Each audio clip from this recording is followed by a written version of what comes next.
सद्गुरु कबीर साहिब की जय। आइए, आज का विषय है मन का विस्तार। मन सद्गुरु कबीर साहिब की साखी है। मन पांचों के वश परा, मन के वश नहीं पांच। जित देखो तित दौ लगी, जित भागो तित आँच।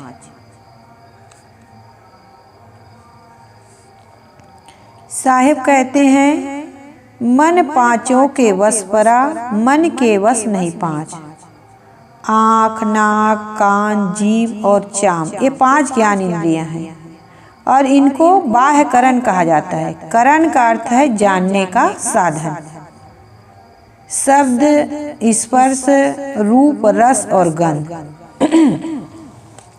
इन 5 विषयों को जानने के साधन को करण कहते हैं। आँख, नाक, कान, जीभ और चाम, ये 5 करण हैं। साहिब कहते हैं कि मन इनको अपने वश में नहीं कर पा रहा है, बल्कि स्वयं 5 के वश होकर नाच रहा है। मन इंद्रियों के अधीन होकर भटकता है, वह इंद्रियों को संयत नहीं कर पाता है। इसलिए जित देखो तित दौ लगी, जिधर देखता हूँ उधर दावा अग्नि लगी है। अगर कहीं और जगह आग लगी हो तो भागकर उससे बच सकते हैं, लेकिन दावा अग्नि में से भागकर बच पाना बड़ा मुश्किल है। दौ कहते हैं जंगल को, और दावाग्नि का मतलब है जंगल की आग। लेकिन दौ कहने से जंगल की आग का अर्थ मान लिया जाता है। जंगल में आग लगी हो तो कहाँ भागे, जिधर भागे उधर आग लगी होती है।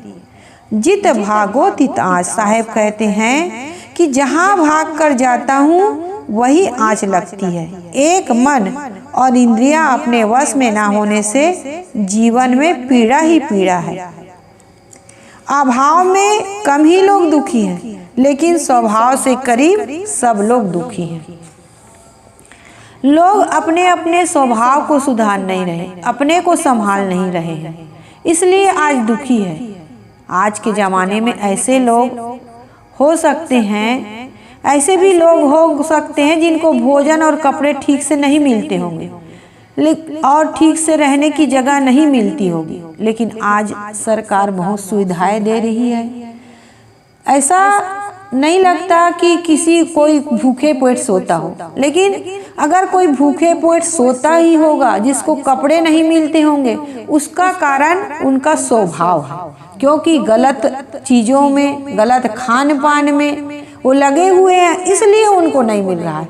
लेकिन आज इतना विकास हो गया है, लोगों के पास इतना काम है, मशीन तो आ गई है, फिर भी काम है।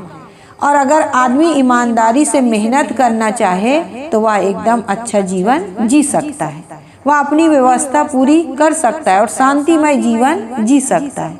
लेकिन आदमी अपने अभाव के कारण नहीं से, अपने स्वभाव के कारण से दुखी है। अपने स्वभाव को वो नहीं सुधार पा रहा है। आज हमारा देश उन्नति कर रहा है, विश्व में अमेरिका सबसे उन्नत देश है, लेकिन वह भी भारत के महत्व को समझने लगा है। अमेरिका, इंग्लैंड, इन देशों ने भी स्वीकारा है कि भारत उन्नति की ओर बढ़ रहा है। कुछ दिनों पहले ये चक्कर था कि स्वदेश और देश में बड़ा चक्कर था, कोई वस्तु विदेश की नहीं होनी चाहिए, ऐसा लोग सोचते थे।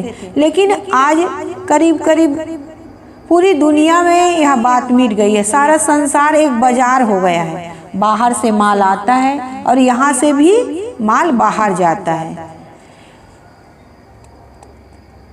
तो आज हम किस कारण से दुखी हैं? अपने स्वभाव के कारण। अभावग्रस्त लोग हैं जिनको जीवन की न्यूनतम आवश्यकताएं भी बड़ी कठिनाई से उठानी पड़ रही है। ऐसे कुछ लोग आज भी हैं जिनको खाने, पहनने, ओढ़ने, रहने बसने की बहुत तकलीफ होती। बाकी जो लोग खाते पीते हैं, पहनते ओढ़ते हैं, घर में रहते हैं, वे क्यों दुखी है? क्योंकि उनका मन स्थिर नहीं, उनका मन बेचैन है। उनका मन बेचैन क्यों है? क्योंकि शांत नहीं है। यह मन सबको परेशान कर रहा है और इस मन को हमने ही बिगाड़ा है और इसको बिगाड़ने और बनाने की जिम्मेदारी हमारी ही है। धर्म के क्षेत्र में यह बड़े जोर से कहा जाता है कि भगवान ही की माया ही सबको नचाती है। पंडित, महात्मा, स्वामी लोग इस पर बहुत देर तक बोलते रहते कि भगवान की माया, ब्रह्म की माया सबको नचा रही, लेकिन यह बहुत साधारण, बहुत गलत धारणा है। किसी भगवान की माया नहीं नचा रही, बल्कि अपनी अपनी माया ही सबको नचा रही है। अपने अपने मन का मोह ही माया है, वही सबको नचा रही है। इंद्रियों की लंपटता माया है। पांचों ज्ञान इंद्रियां हमारे उपयोग के लिए हैं। इनको बंद रखकर भी हम जी नहीं सकते। इनको खोल कर तो रखना है, लेकिन संभाल कर रखना है। यही विशेषता है, चाहे गृहस्थ हो या विरक्त, सबको अपने मन को संभालना है। गृहस्थी में जिम्मेदारियां कुछ दूसरे ढंग की होती है। गृहस्थी का निर्माण विवाह से होता है और विरक्ति का निर्माण त्याग से होता है। इसलिए दोनों में बहुत फर्क है। विवाह ना करना और किया हो तो छोड़ देना विरक्ति है। विवाह जहाँ होता है वहाँ पति पत्नी परस्पर ममता होती है। उनसे बच्चे पैदा होते हैं और उनमें ममता होती है, इसलिए वहाँ की स्थिति अलग हो जाती है। लेकिन साधुओं में किसी के लिए ममता नहीं रहती है। यहाँ गृहस्थों जैसी कोई जिम्मेदारी भी नहीं होती। जैसे गृहस्थों के बच्चे हैं तो उनको पढ़ाना लिखाना, उनकी शादी विवाह करना, उनको धंधा में लगाना, उनके लिए घर बनाना, उनको लेकर आवश्यकता से अधिक सोचना, यह सब रहता है। लेकिन विरक्ति में यह सब नहीं है, यहाँ सबसे छूटा है। इसलिए गृहस्थी और विरक्ति में बड़ा अंतर है, लेकिन दोनों जगह मन है और इंद्रियां भी हैं। इसलिए चाहे गृहस्थ हो या विरक्त, इनको नहीं संभालना है। नहीं संभालेंगे हम मन को तो भटक जाएंगे। आदमी गृहस्थ क्यों होता है? क्योंकि वह समझता है कि हम विरक्त होकर रह नहीं पाएंगे। बहुत लोगों में तो विरक्ति की कल्पना ही नहीं है और स्वभाव और परंपरा से ही लोग गृहस्थ होते चले जाते हैं। बाल बच्चे पैदा करना ही उनका व्यवहार होकर रह जाता है। बच्चा जैसे जवान हुआ कि माँ बाप उसकी शादी कर देते हैं, उनको विकल्प सोचना ही नहीं। कुछ लोग जो जानते हैं, समझते हैं, वे अपने को देखते हैं कि हम संभाल पाएंगे कि नहीं पाएंगे, इसलिए वे गृहस्थ हो जाते हैं। इसलिए गृहस्थ होना बुरी नहीं है, लेकिन बात है कि गृहस्थ क्यों होते हैं। इसका उत्तर क्या है? दैहिक आकर्षण के कारण, भोग की भावना है, इसलिए वो गृहस्थ हो जाते हैं। स्त्री के प्रति पुरुष के मन में और पुरुष के प्रति स्त्री के मन में दैहिक आकर्षण होता है। यह आकर्षण जवानी के आरंभ में उदय होता है और यह आकर्षण कुछ दिनों तक ज्यादा रहता है और जो लोग समझ जाते हैं वह कुछ दिनों के बाद अपना संयममय जीवन जीते हैं। तो विवेक जगना चाहिए, लेकिन विवेक नहीं जगता और विवेक ना जगना बड़ी भूल है। आदमी एक बार दो बार उसी भोगों में बार बार पड़ता रहता है। क्यों? क्योंकि विवेक नहीं जगता। शादी विवाह के बाद एक दो लड़के बच्चे हो जाए तो बहुत अच्छा है, फिर तो संभल जाना चाहिए। और उसी में पड़े पड़े क्या फायदा होगा? गृहस्थी में रहे लेकिन संयम और ब्रह्मचर्य से रहे तो जीवन में देखना कितनी शांति मिलती है। लेकिन जीवन में संयम नहीं कर पाते, इसलिए अशांति है, मलिनता है, पश्चाताप है और इसके अलावा और रखा ही क्या है। आदमी काम भोग में पड़कर शरीर को ही छीन करता है, विवेक को छीन करता है, वासना को पुष्ट करना है और कर्म बंधन को भव बंधन को मजबूत करना है। तब क्यों यह काम किया जाए? मन में उसके लिए पहले आकर्षण था, देख लिया, उसका फल क्या हुआ? परतंत्रता ही हुई। इसलिए अब तो अपने को संभाल लेना चाहिए। हर गृहस्थ को जो जैसी शक्ति और समझ रखता है उनके अनुसार उसे अपने को संभालना चाहिए और अंततः यह समझ लेना चाहिए कि मन इंद्रियों को वश में किए बिना कोई सुखी नहीं हो सकता। चित्त की शांति सबसे बड़ा सुख है। वो इंद्रियों का जो सुख है वह कुछ समय के लिए है। जीभ के स्वाद में हम चटपटा, नमकीन, मीठा जो भी खाते पीते हैं थोड़ी देर के लिए बहुत अच्छा लगता है, फिर खत्म हो गया। लेकिन आदमी इतना उसमें प्रलोभन में आ जाता है कि वह ज़्यादा खा लेता है, स्वास्थ्य खराब हो जाता है और जानता है इससे हमें नुकसान होगा, तब भी उसकी वो लोभ को छोड़ नहीं पाता है, क्योंकि उसमें वह सुख मानता है और सुख है नहीं, केवल भ्रांति है। कहते हैं कि एक व्यक्ति था, वह बीमार रहता था और कुछ भी तेली चीज वो जैसे पकोड़े है, बड़ा है, वो खा लेता था तो तुरंत उल्टी हो जाती थी। तो एक बार गुरुजी से मिले तो गुरुजी को बताया ऐसी बात, तो गुरुजी ने कहा कि ऐसा आप क्यों करते हैं, आप क्यों खाते हैं ऐसा, जब आप खाते हैं और उल्टी हो जाती है तो ऐसा काम क्यों करते हैं। तो उस व्यक्ति ने बताया कि मुझे खाने की बहुत इच्छा होती है, मुझे भजिया पसंद, पकोड़े पसंद है, तो मैं खाता तो हूँ और बाद में उल्टी हो जाती है, फिर भी मैं खाता हूँ, उसको मैं छोड़ नहीं पा रहा। तो कहा कि भाई इसमें तो केवल आपको दुख मिलता है, आपको छोड़ देना चाहिए। तो उन्होंने गुरुजी से बताया, गुरुजी खाने में जितनी मुझे शांति मिलती है, सुख मिलता है, उतना जो उल्टी करने में दुख मिलता है उसके सामने वो दुख मुझे नजर नहीं आता है, इसलिए मैं खाता हूँ। कई लोग मुझे मना करते हैं, परिवार के लोग मना करते हैं, लेकिन मैं उसके लोभ को, उस सुख को त्याग नहीं पा रहा, उस भ्रम को मैं त्याग नहीं पा रहा, इसलिए खाता हूँ। तो लोग लोभ में ज़्यादा खाते पीते हैं और अपना स्वास्थ्य को खराब कर लेते हैं, नुकसान होता है। तो ये जो सुख माना गया वह केवल भ्रांति है। अज्ञान दशा में इंद्रियों की उत्तेजना को सुख माना जाता है, लेकिन ज्ञान दशा में इंद्रियों का संयम ही सुख माना जाता है। दोनों में बड़ा फर्क है। उत्तेजना का परिणाम पीड़ा, वासना की वृद्धि, किंतु जहाँ उत्तेजना नहीं है वहाँ शांति है।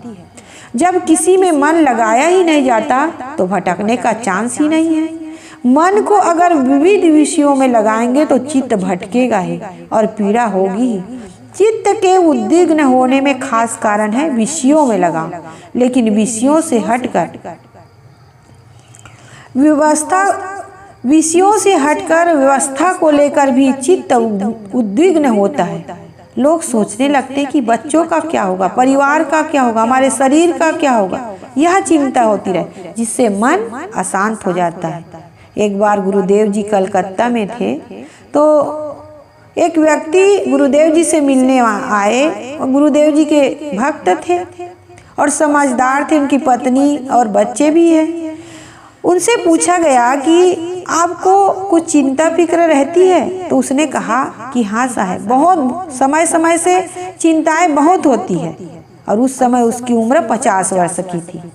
तो गुरुदेव जी ने पूछा कि आपको चिंता क्यों रहती है, तो बताइए यही चिंता रहती है कि एक दिन जब मैं बूढ़ा हो जाऊंगा, रोगी हो जाऊंगा, मेरा क्या होगा, इन बच्चों का क्या होगा, कहीं धंधा न छूट ना जाए, कहीं शरीर में रोग ना लग जाए, मेरी सेवा कौन करेगा, इन बच्चों को कौन देखेगा। तो गुरुदेव जी ने उससे पूछा कि धंधा चल रहा है कि नहीं, तो बताया कि चल रहा है, अच्छा चल रहा है। तो गुरुदेव जी ने कहा फिर चिंता मत करो, इसी तरह धंधा चलता रहेगा और शरीर तो एक दिन सबका बूढ़ा होना है। अगर यह शरीर बूढ़ा हो जाए तो क्या नुकसान है। जैसे रोग की तुम कल्पना करते हो, वैसे रोग भी नहीं भी लग सकता, और लग भी जाएगा तो वह भी बीत जाएगा। लोग व्यर्थ में चिंता करते हैं। वह व्यक्ति आंदोलित था और बहुत समय से बेचैन हो जाता था। तो गुरुदेव जी ने कहा यह तो अज्ञान है, यह कमजोर मन का लक्षण है। कुछ चिंता तो सबको होती है, लेकिन जो ज़्यादा भावुक होते हैं ज़्यादा पीड़ित होते हैं। लोग जितना जितना भावुक होते हैं उतना उतना पीड़ित होते जाते हैं। जो कम भावुक होते हैं कम पीड़ित होते हैं। चिंता सबको होती है, हाँ चिंता उसको नहीं होती जिसका विवेक बलवान होता है। और कहते हैं ना, चीता और चिंता में एक बिंदु का फर्क है। चिंता मुर्दे को जलाती है और चिंता जीते को जलाती है। और चिंता तो मुर्दे को जलाती है, उसमें कोई दुख नहीं होता, क्योंकि उससे तो वो मर गया है। चीता मुर्दा हो गया तो उसको कोई दुख नहीं होता। लेकिन चिंता जीते व्यक्ति को जलाती है और वह दुखी होता रहता है, जलता रहता है, उसी में वह पड़ा रहता है। तो चिंता उसको नहीं होती जिसका विवेक बलवान होता है। वह समझता है कि यही ना होगा कि शरीर रोगी हो जाएगा, रोगी हो जाएगा तो रोगी रहे, रोगी होकर खत्म हो जाएगा, बूढ़ा होकर खत्म होना ही है। अगर बुढ़ापा तक ना जा पाए, जवानी में ही खत्म हो जाए, इसमें क्या फर्क पड़ता है। गुजर बसर तो सबका होता है। कहते हैं ना, किसी के गुजर जाने से किसी का गुजारा नहीं रुकता। सबका गुजर हो जाता है, सबकी व्यवस्था हो जाती है। बाल बच्चे छोटे रहते हैं, उसकी सबकी व्यवस्था हो जाती है, और वो भी समय से जब बड़े होते अपनी व्यवस्था और कर लेते हैं, अच्छे से कर लेते हैं। जितना आप नहीं कर पाओगे उससे ज़्यादा अच्छा व्यवस्था कर लेते हैं। जानवरों को देखो, उनके पास कोई भी संग्रह नहीं होता, किंतु वो कितने खुश रहते हैं। कुत्ते क्या पाते हैं, पालतू कुत्ते तो खिलाए पिलाए जाते हैं, लेकिन आवारा कुत्तों को क्या मिलता है।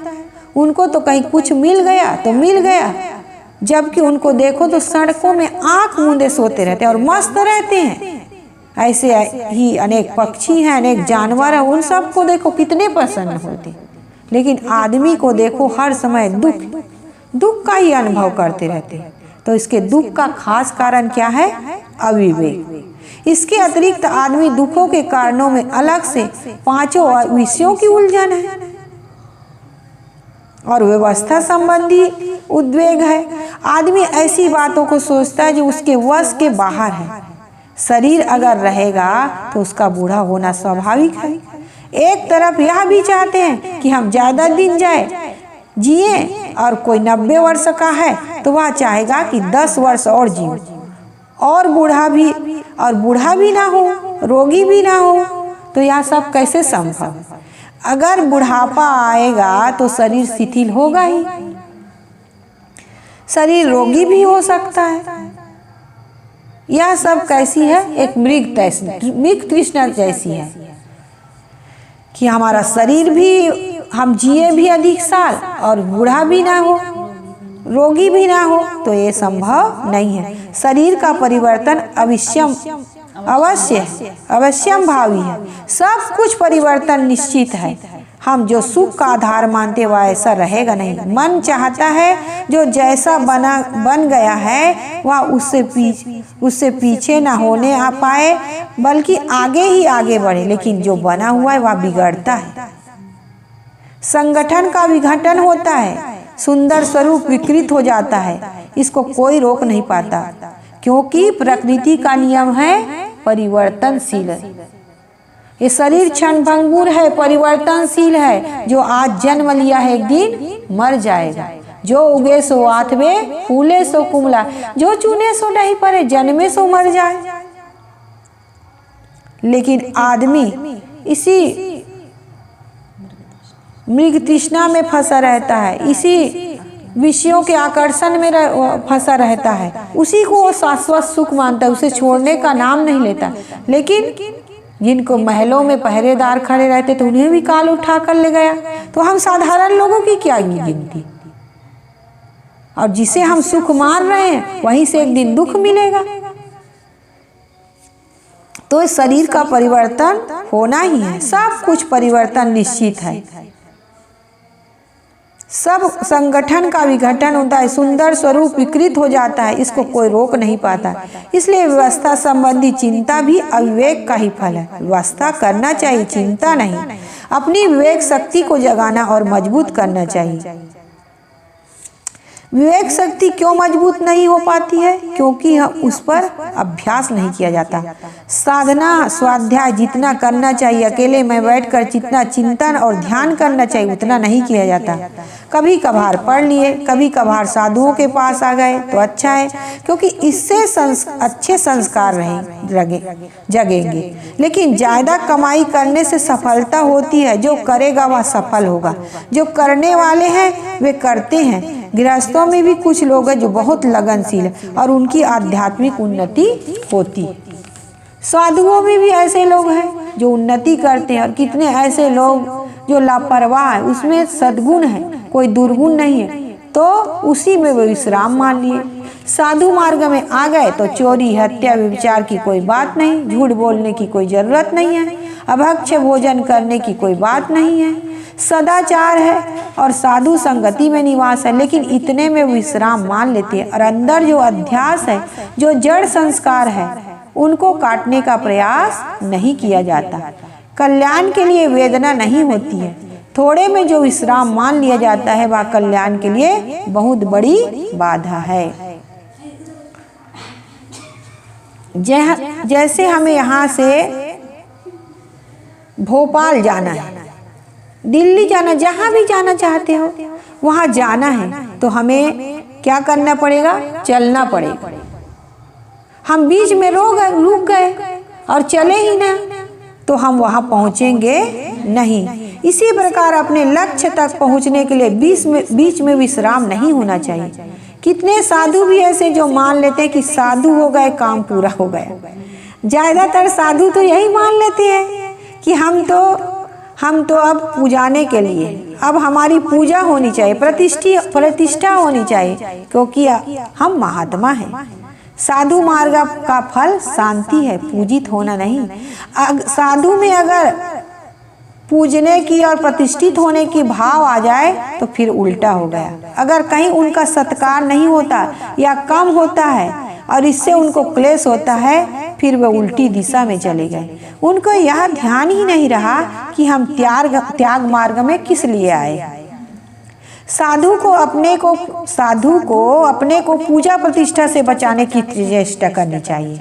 जहाँ मजबूरी हो, स्वीकारना हो, वहाँ भी हृदय से हर्ष नहीं मनाना चाहिए। साधुत्व का मतलब पूजाई नहीं है। साधुत्व का मतलब क्या है? वैराग्य से रहना। साधुत्व का मतलब क्या है? अंतर्मुख हो जाना, आत्मसंतुष्ट हो जाना। साधक थोड़े में विश्राम मान लेता है, जो कल्याण मार्ग में सबसे बड़ी बाधा है। यही बात गृहस्थों में है और यही बात साधुओं में भी है। लेकिन दोनों में जो लगनशील लोग होते हैं वे आगे बढ़ते हैं। चारों तरफ भुलावन मन है और प्रतिष्ठा भयंकर रोग है। सम्मान सत्कार साधक के लिए जहर है, भयंकर जहर है। अचेतन मन में से साधक उसमें डूबने लगता है। उसे होश नहीं रहता कि हम क्या कर रहे हैं और किस लिए हम भक्त साधक होकर साधु मार्ग में आए। मन पांचों के वश परा, मन के वश नहीं पास। साहिब कहते हैं हमारा मन पांचों ज्ञान इंद्रियों के भोगों में उलझ गया, पांचों इंद्रियों को संयत करके स्थिर नहीं हुआ। इसलिए जित देखूं तित दौ लगी, जिधर देखता हूँ उधर दावा अग्नि लगी है, और जित भागूं तित आँच, जिधर भागता हूँ उधर आँच लगती है। स्थान परिवर्तन से काम नहीं बनता, किंतु चित्त परिवर्तन से काम बनता है। स्थान परिवर्तन का भी महत्व है। कहीं भीड़ भड़क्का है तो थोड़ा अकेले में बैठ गए, इससे स्थान परिवर्तन हो गया। वह चाहे अपना कमरा हो, बाग हो, नदी का तट हो, वन हो, कहीं भी हो, जहाँ जैसी सुविधा हो वहाँ स्थान परिवर्तन कर लिया तो थोड़ी शांति मिल गई। गृहस्थी से विरक्ति मार्ग में आ गए तो स्थान का परिवर्तन हो गया, बहुत बड़ा परिवर्तन हो गया। लेकिन मन सही होना चाहिए। केवल स्थान परिवर्तन से काम होने वाला नहीं है, किंतु चित्त परिवर्तन होना चाहिए। चित्त परिवर्तन से जीवन बदल जाता है। चित्त अगर परिवर्तित नहीं होगा तो तपते रहेंगे। अगर चित्त नहीं बदलेगा, भले स्वामी जी हैं, गुरु महाराज हैं, महात्मा जी हैं, 60-70 वर्ष से महात्मा हैं, लेकिन चिंता करते रहेंगे, पीड़ित रहेंगे, दुखी रहेंगे। अब अगर अपने को वश में नहीं किया तो दुखी रहेंगे। आदमी का काम पूरा नहीं होता, उसका जीवन ही पूरा हो जाता है। जीवन में काम दो तरह से होता है, एक तो तृष्णा के कारण और दूसरा व्यवहार के कारण। इन दोनों में बहुत फर्क है। जब तक जीवन है तब तक कुछ करना है, कुछ ना करे तो भी खाना पीना और शारीरिक क्रिया तो करना ही पड़ेगा। फिर आदमी की जिम्मेदारी भी होती है। दूसरे लोग हमारे शरीर के रक्षण के लिए काम करते हैं, इसलिए हमें भी दूसरों के लिए कुछ करना चाहिए। यह करना स्वाभाविक भी है, लेकिन जो योजना पूर्वक करने की बात है वह कभी पूरा होने वाला नहीं है। योजनाएं धरी रह जाएंगी और हम चले जाएंगे। अतएव हमारी तृष्णा शांत होनी चाहिए। अगर हमारी तृष्णा शांत नहीं है तो फिर हमें भटकना ही है। जो सहज कर्तव्य कर्म है वह ठीक है। शरीर से सबको श्रम करना चाहिए, जिस श्रेणी में हो शरीर से कुछ मेहनत होना चाहिए। सभी को शरीर, मन और वाणी से मेहनती होना चाहिए। किसी को निकम्मा नहीं होना चाहिए, परंतु अंदर में काम की तृष्णा नहीं होनी चाहिए, क्योंकि वह जलाने वाली है। आदमी का काम पूरा नहीं होता, लेकिन जीवन पूरा हो जाता है। लेकिन विवेकवान का काम सब समय पूरा रहता है। उसको जो जहाँ है सब पूरा है। इस संसार को कौन पूरा कर पाया है? 200 वर्ष पूर्व डेविड ह्यूम यूरोप के एक दार्शनिक हुए हैं। उन्होंने अपने साहित्य में काफ़ी तर्क रखा है और अंधविश्वास का निराकरण किया है। जब उनके मरने का समय आया, उनके मित्र लोग मिलने आए। उनसे उन्होंने हंसी विनोद में कहा कि अमराज नौका लेकर आया है और कहता है कि ह्यूम बैठ नौका में, बैतरनी पार करना है। मैं कहता हूँ कि हुजूर मुझे और कुछ दिन के लिए छोड़ दीजिए, ताकि मैं जो ज्ञान की बातें कही और लिखी है और अंधविश्वास का खंडन किया है, मैं देख लूं कि जनता पर इसका प्रभाव क्या हुआ है। यमराज क्रुद्ध होकर कहता है, बेवकूफ, हजारों वर्ष इस संसार को सुधारता रहे तो भी तू इस संसार को सुधार नहीं सकता। तू बैठ नौका में, चल बैतरनी को पार कर। बैतरनी के निकट पहुंचकर कुछ दिन और रुके रहने की चेष्टा अज्ञान तो है, अज्ञान तो ही है, महाभ्रम भी है। बैतरनी को तुरंत पार कर जाना ही समझदारी है। कौन भला इस संसार को उजागर कर सका है? श्री रघुपति सहाय फिराक गोरखपुरी लिखते हैं, हजारों खिज्र पैदा कर चुकी है नस्ल आदम ने, यह सब तस्लीम, लेकिन आदमी अब तक भटकता है। खिज्र अर्थात उपदेष्टा। आदम की नस्ल ने हजारों उपदेष्टाओं को पैदा किया, यह सब स्वीकार है, लेकिन आदमी आज भी भटक रहा है। इसलिए जो ज्ञानी यह समझते हैं कि हम दुनिया को बदल रहे हैं, वे अज्ञान में हैं। वे अपने को पूरा बदल ले और दूसरों की सेवा सहज रूप से करते रहे। संसार को कोई बदल नहीं पाया, क्योंकि संसार घोर अंधकार से ढका हुआ है। इस संसार में अंधविश्वास फैलाने वाले अनेक सूरवीर लगे हुए हैं। विषय वासनाओं का तांडव तो सर्वत्र है ही। जो आपाधापी, दुराचार, दुर्गुण संसार में है, उनको आप जानते ही हैं। इनको भला कौन सुधार पाएगा? इसलिए साधक का काम है कि वह अपने को पूरा सुधार ले और दूसरों के लिए यथोचित राय दे। जिनको सुधारना होगा सुधरेंगे, लेकिन यह तृष्णा है, तृष्णा कि मैं सबको सुधार दूंगा, यह महाभ्रम है।